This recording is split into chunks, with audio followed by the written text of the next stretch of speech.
Welcome at the Isla Press Room. We're live from the Expressive Beauty Hub by Manhattan. We're here today with Sandra Lambeck. I'm so happy to have you. How are you? Thank you. I'm good. How are you? Good, good. I was preparing this conversation and thinking about how did we even meet and how did it all go? But I think it was a store, right? Yeah, back then, I think it was your first store somewhere in Mitte. I think we just opened and you were one of the first to come Exactly. and try on Namilia. Amelia, my favorite. I was half naked all the time. But yeah.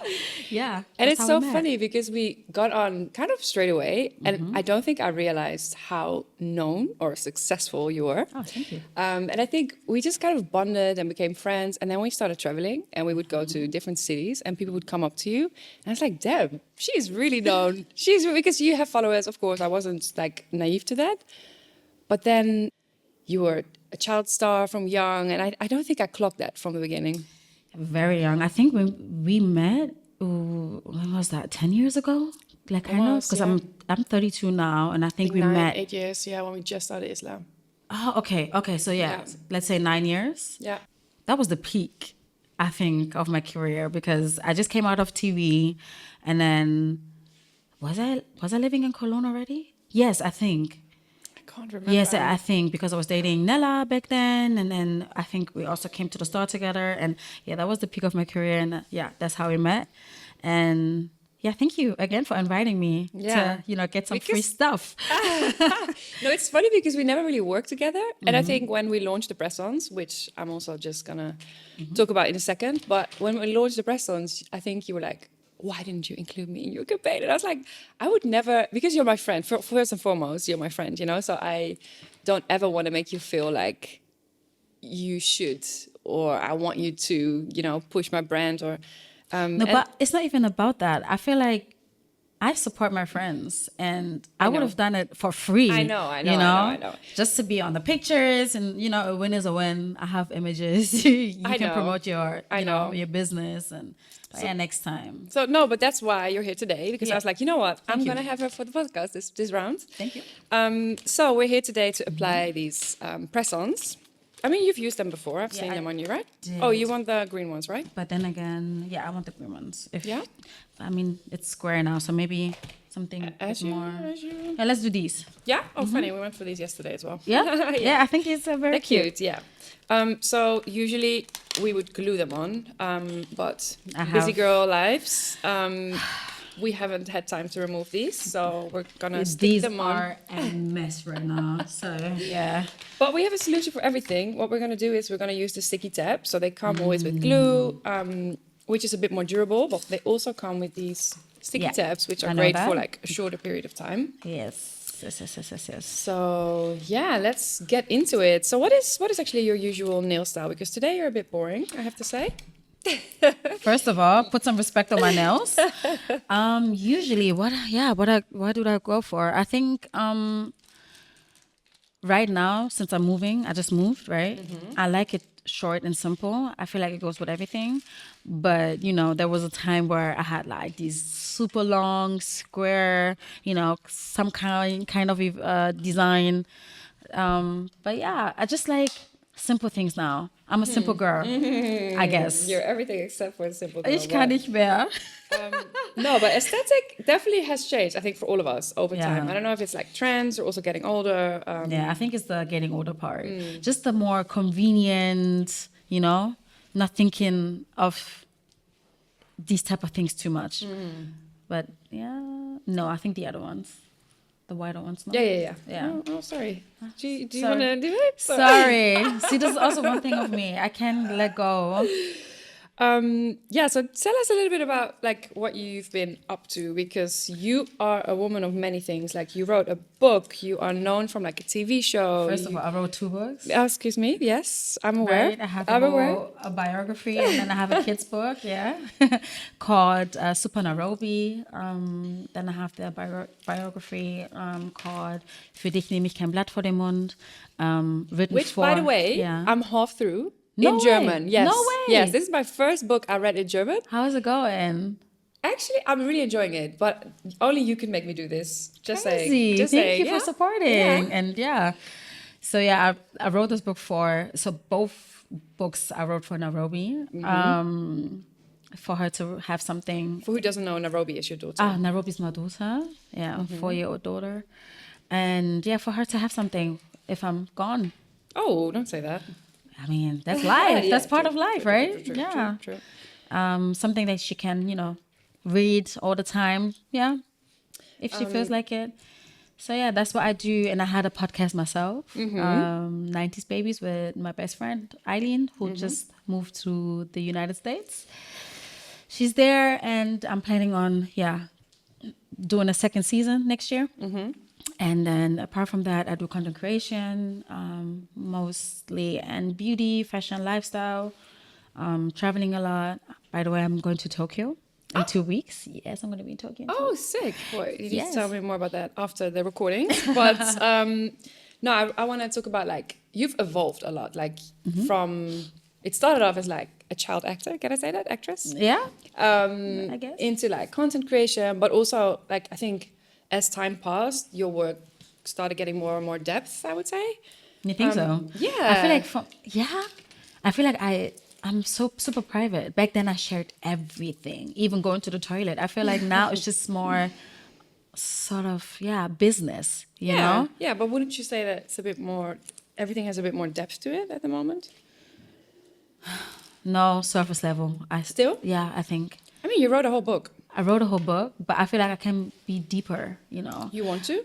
I want to. I want people to, like, have an idea of who I'm becoming, I think. I feel like now it's a bit shallow and Maybe it's safe. also because I know you personally, and I've really seen a transition in the person you're quieter. becoming. I'm quieter now. Quieter, but also just, I think, more self-aware, and really just like you've had to work through a lot of things, like painful things, but also becoming a mom is already like a whole transition itself. Becoming a mom is so ghetto. I knew you were gonna say ghetto. No, it's ghetto. I It like is. it, but it's a ghetto experience. It let's is. say, Very let's say humbling. that. It's very very humbling. humbling. And It's hard. I mean, I It's would do really it hard. again. Let's be honest. I would not change it for a dime. But it's just like the whole process. I did not expect that. I mean, I knew. I don't think you it's- can prepare for it. No, not at all. I knew it's gonna be a thing where I'm gonna lose myself a little bit. But this, Yeah, but then again, I would do it again. of course. Nairobi is so worth it. It is amazing. Thank you. But also, like, not just character-wise, but also, I think, aesthetically, you've gone through a whole transition. You've always been very open about, like, treatments and things you've done and enhancements. But I feel like you've really evolved. And you've also really kind of changed your views on that. Would you say, like, becoming a mom had influence on that? Or 100%. Because I feel like, one day Nairobi's gonna ask questions. She asks questions now, like,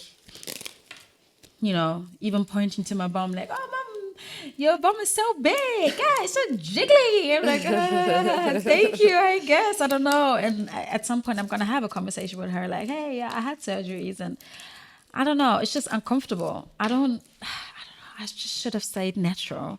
I regret all my procedures, from my breast augmentation to the BBLs that I had. I regret everything. Just, I feel like, a little bit Botox here, or, some kind of treatments, skin treatments. Okay, cool. But like a whole change of the body is crazy. And I'm going to have conversations with her about that. And then imagine she comes up to me and be like, "Oh, mom, yeah, I know, you had a breast augmentation. I feel like my breasts are too small. How am I gonna, I had it too." So yeah, I regret everything. And I keep saying that. And, I feel like if people are getting surgeries, they really have to educate themselves, because at some point your body changes. We're getting older, skin is not as tight anymore. And yeah, it's just a whole different thing. And what I regret, like why I say I regret it the most, is I'm never going to see my body how it would progress, evolve, like in a natural way ever. Even getting it With the removed gymming. with the gymming, because I'm hard in the gym right now, and I love to see the change, but it's not 100% natural. So that triggers me a lot, you know? I mean, I'm so, on one hand, so happy to hear you say that because, of course, everyone should do whatever they want. But I feel like these treatments come also with risks. And as a friend, I love you and I don't. And, you know, we used to joke about this, or I used to joke about this, but I really think back in the day you had some level of body dysmorphia. You know, it's like you are literally one of the most beautiful women I know. Thank you. And you would show me women and show me how gorgeous they are. And I was like, do you even see what I see? Because you are, honestly, and also your character adds a lot to it, but just objectively from your looks. So I'm very happy to hear the transition. I still have it. The body miss, whatever it's called. Dysmorphia. Dysmorphia. I still have it. Because, you know, when I look into the mirror, I'll be like, yeah, I like what I see, but still, just the fact that it's not 100%. Yeah. It's like, am I a hypocrite? I don't know. It's funny because with other people, you're so forgiving and so kind and so like, you would never criticize anyone by their looks or, you know, and then on yourself, you're so hard. I'm so hard on myself, yeah. Where do you think that comes from? Do you think like being in front of the camera from so young had an impact on that? Or? Maybe that, but I feel like it's even deeper. I think it comes from home, you know. Also the bleaching part, you know. There was a time where I bleached my skin to fit into, I don't know, society, I think. And back then it was also like, you know, boys liked light-skinned girlies, and I really wanted to fit in. And, you know, my mom never told me, hey, you need to stop bleaching. It was normal in our house to bleach, to have like bleaching creams and all the other stuff at home, you know? And it's very sad. When I look back at pictures, I'm like, damn, girl. And now I can't get enough of the sun. I want to be dark skinned, like black, you know, like, you know, because Nairobi's also very dark skinned. Like she has like this deep brown tone. And I just feel like you are so beautiful. Not because of your skin color, but just because of, it's like, I'm not jealous of my child. Don't get me wrong. I would never be jealous of my child. I'm just like so proud that I can tell her like, oh, you are beautiful with your skin, with your hair. Because, you know, she got the 4C kinky hair. And she's just so, yeah, beautiful. And I got my hair relaxed when I was 3 years old. 3. Relaxed hair with 3. All these chemicals on my, you know, scalp and everything. And I also told you that I have like this whole scalp condition where I have like scars on my scalp and stuff like that.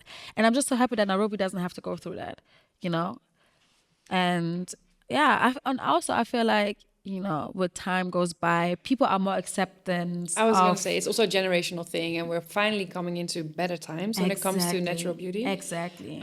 But besides, like, not putting her through those treatments, like, what do you actively do to kind of make her feel beautiful? Like, do you tell her daily? Like, what's your approach? I tell her daily. And I also tell other people when I see her, there's also a thing, by the way, you need to know, when you see Nairobi, you have to tell her hair is beautiful, because there was this incident at Kita. Did I tell you? No, I didn't tell you. No, we didn't speak for long. No.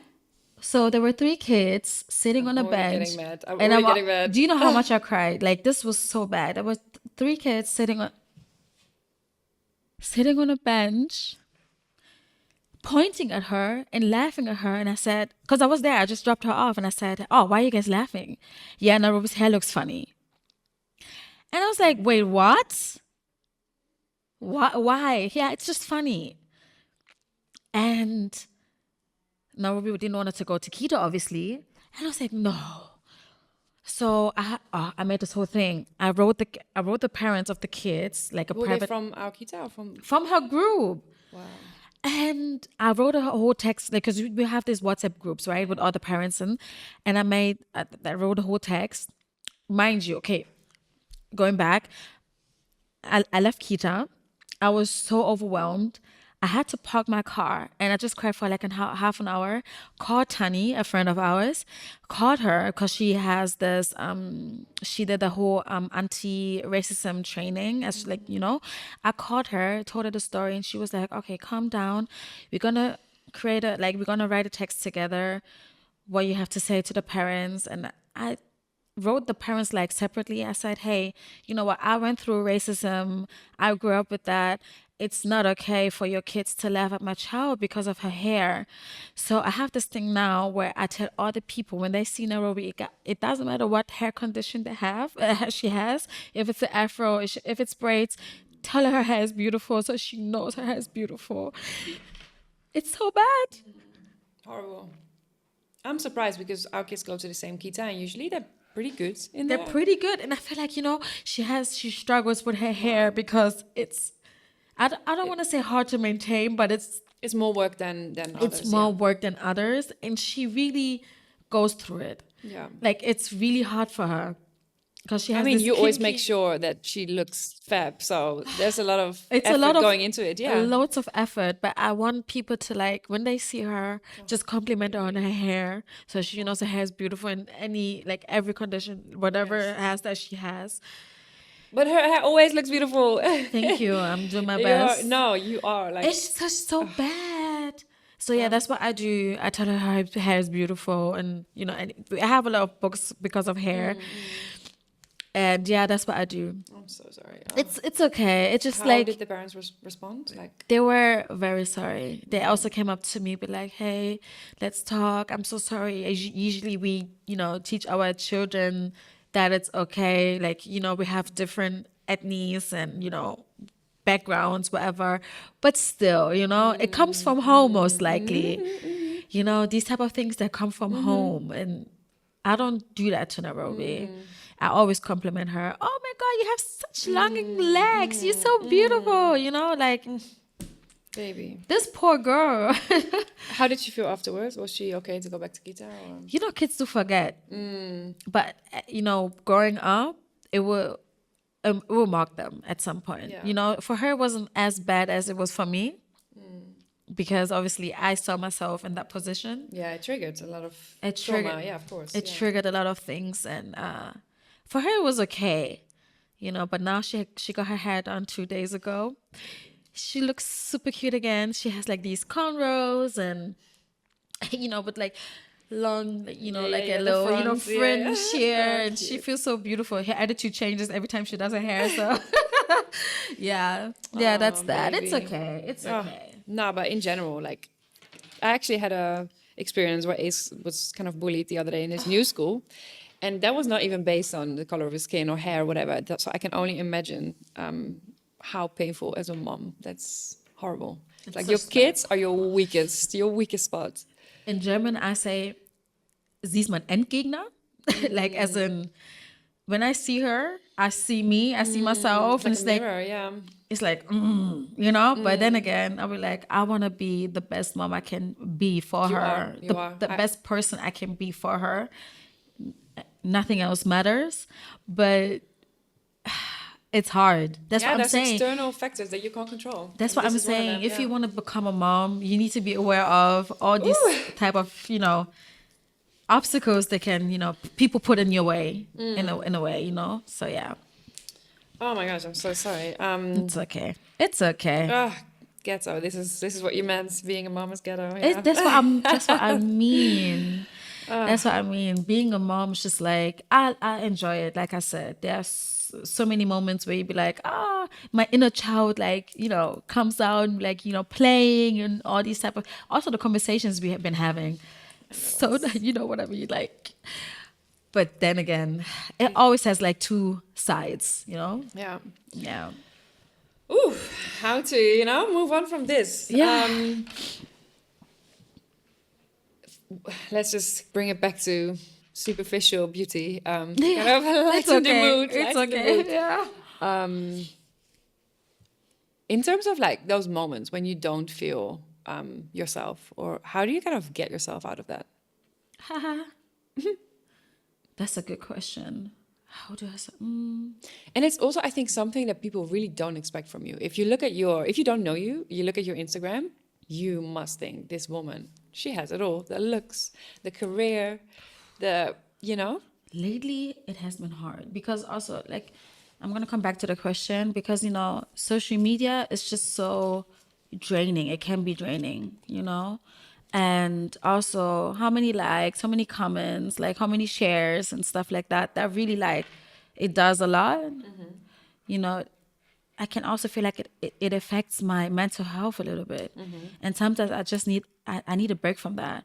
And what I do is most likely I go to the gym. I really love the gym just to see the progress of, you know.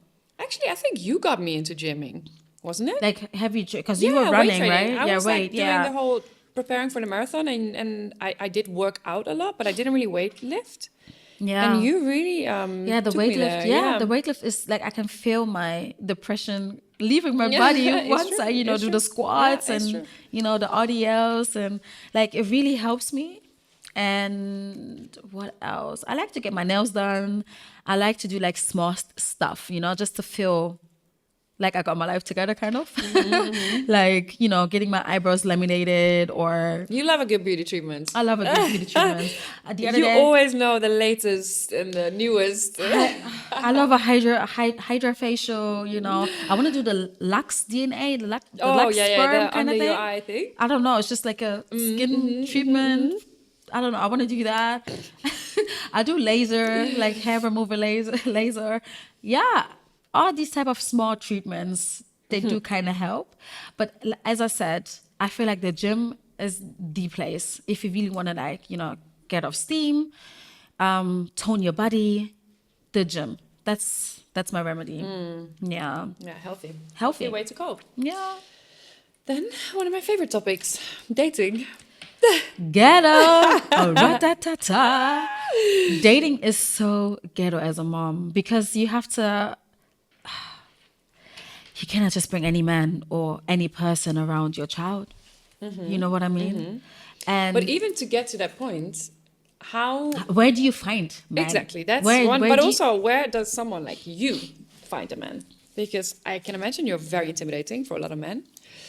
yeah, I can. Yeah, I think that's What's your type, and how should a man approach you? Like, what are you looking for? Even? What is my type? Okay, so look wise, I like a little bit of a shorter man. You don't have to reach 180. If you I'm reach just 180, saying, that's it's like, okay. 180 is the sweet spot. Yeah. You can be 177, You're 178. a shorty. You know, I'm short. I'm 163, so I don't Okay, need short a. king, I short need. I don't. daddy and short king. Can I we hear can you, we I leave hear you. the tall guys for the tall ladies? I feel like that would be I agree. fair. I agree. If you're short, why would you date a And the funny 2 meter thing is, man? the shorties always want the tallest guys. I don't get it. It's such a weird. I do not get it. Yep. Like, how does it even work in bed? I cannot imagine that. You 160 and that your man is 2 meter.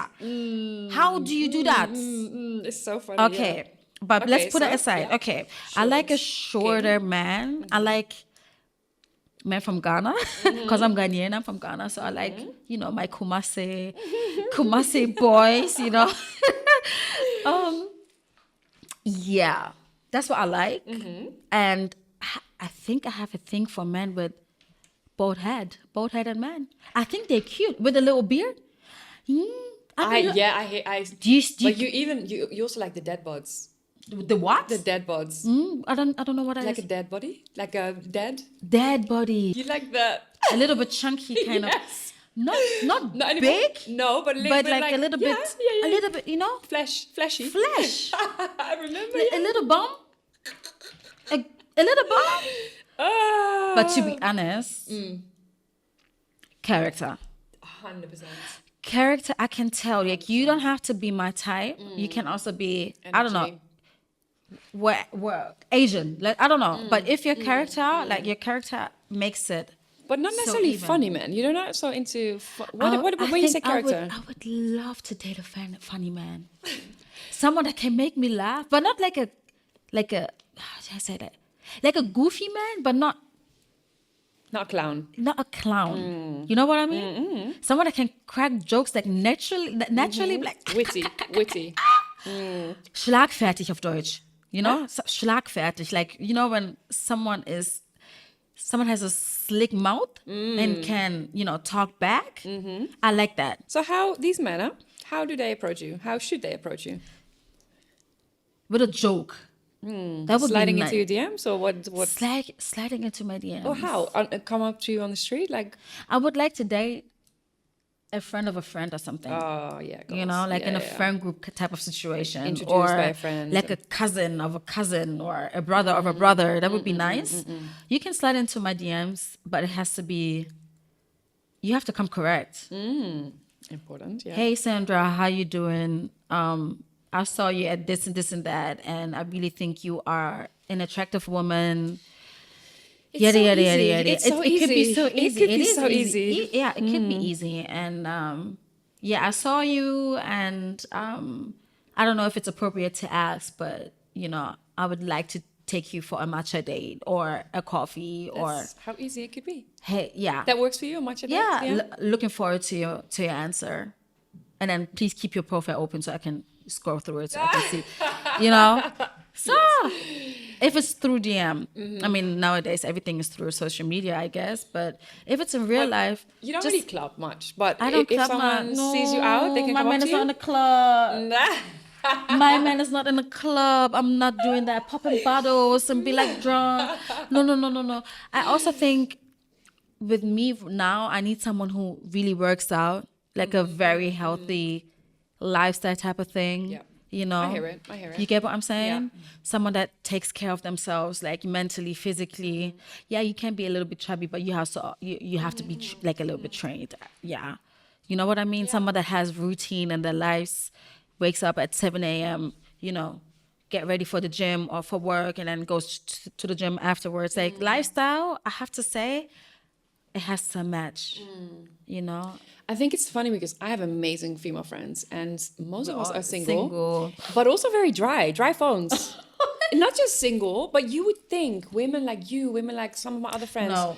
we get like snatched. No, Not at all. and I think that this is what man thinks when they Exactly. see us. Yeah. Oh, our DMs are full. I don't feel like men approach women these days anymore. I feel like they want to get approached. 100%. So that's one misconception. What do people not know about Sandra?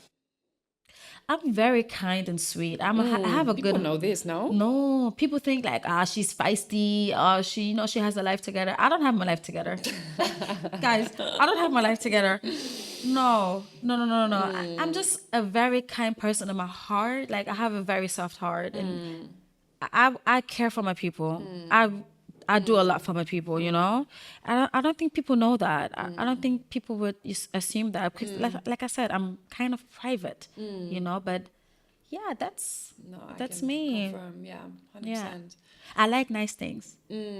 I like nice things. If you in my like, I like you know, not flashy but nice things. I like a good perfume. I'm a very I like you know. smell great. Yeah. Thank you. Stuffy. Yeah, I like nice things. I like food. You know, take me out for dinner or let's cook together. You know, together is the you She know. loves to make a potato soup. No, potato soup. Yeah, Kartoffelsuppe. Yeah. I like to do Kartoffelsuppe. That's what I can do for you, my sweet darling. And yeah, just I'm a homebody now. I like to stay at home. You know, outside is cold and expensive, and just You like, got a beautiful new home that I Thank still need to you. come and visit. But please come. You know, outside is just like dangerous, so much temptation, distraction. I just like to, you know, stay focused, but I don't have my life together still. Yeah. stay focused. So what are the next steps for you? Like, how do you see your career evolve? I need to start a business. I need to do that. I mean, you are a business. I am a business, but I need to start a side hustle where, you know, indirect money comes in because, yeah, influencing is nice, yada, but I also want to, you know, evolve. I want to see how I am as a business person for a business, you know, like a own project. So that's what I want to do. I'm thinking of, you know what, we don't share what Okay. we don't do that, right? Because, we don't want to jinx it. But yeah, I really want to do something, you know, just for the culture as well, and something that has longevity. And then maybe I can pass that on to Nairobi, you know. But yeah, what about you? So many. So much about me. I This podcast is about you. but like, what about you? I mean, I know you don't have Isla as a store anymore, which was actually a great, community, the concept store. Where are you now in life? Because we haven't spoken in so long. I know. It was, I think the other day, didn't you text me something about the store? And I was like, I closed that store. It's like, girl. No, it's been a very rocky year, a big transition. The whole year has been such a Roller coaster. and a transition phase, but I closed the store beginning of the year. Basically to make space for the next chapter. The products were very well received, and there's a big potential to scale that and to... I think what I want to do with Isla is bring Isla outside of Berlin and outside of our little bubble and really kind of supply girls with nails all over the world. Like, I think we're both very internationally minded. It's like, I love to go different places. The brand has a lot of, like a big community outside of the city as well. So in able to kind of serve that community, I had to close down the store because it was keeping us very much like in the scene here. And it's a lot of work to maintain a store. Like windows break, shit with the floor. Like there's always something.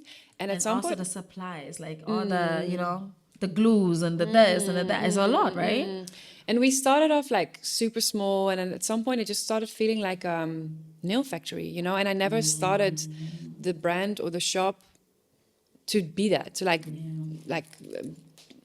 pushing out nails, as many nails as possible a day. Like I want to be creative, I want to bring trends and innovation, and that's very hard once you start scaling up. We had like 4, 5, 6 nail techs at the same time doing nails, and also on the nail techs, it's so much pressure to be creative and to innovate and to keep pushing. If you're just doing nails 8 to 10 hours a day, like back to back, that's not what I ever intended to do, So I kind of made space for the... Like when we started, we were the only ones. Now there are so many amazing nail techs in the city and other nail salons. Like I want to make space for that. Like I wanted to create a nail scene. We did that, It's like, I think it's a real skill and talent to know when to stop. And Isla is very much known. Like, don't get me wrong, but like you started the whole Gelex thing and, the crazy designs, like, in Berlin, you were the go-to place if people came for like creative nails and good quality nails, very innovative. Thank you. Yeah, and also to keep that quality, it was getting harder and harder because the more people, the more clients, the more complaints, the more, and that was never me, I stand for like quality, and so to maintain that, I felt like we had to focus on pop-ups, activations, also to keep it fresh. I love doing like the latest and the newest and and it's very hard when you have a physical space. So now we just pop up from time to time, like the pop-up right now, focusing on products, collaborating with different artists, brands. Like Manhattan right now. Manhattan, but also like drop different designs with different talents or brands, and really just kind of, supply girls with nails all over the world, not just in Berlin. Yeah, good job. Thanks for being such an amazing friend and always being honest. And I think one thing about you is we've gone through a whole kind of different stages in our life, right? We met before we were moms. We've had, I had friendship breakups with people that you were also close with and that you knew really well. And you've always... Stick by your side. Yeah. I was always by your side. Yes, but also always kept it real with me and like, warned me for certain situations or people, or really kind of, it's not always easy. Or even when we hurt each other, there's always space to like discuss and address, and that's very rare in a friendship. So thank you so much for being such an amazing friend. Thank you for being an amazing friend. Yeah. Thank you for, taking Nairobi in when I was busy. Thank you for letting Nairobi sleep at your house when I was busy. The sleepovers, they were so cute. Thank you for picking her up from Kita when I was busy. Thank you. Thank you so much for that.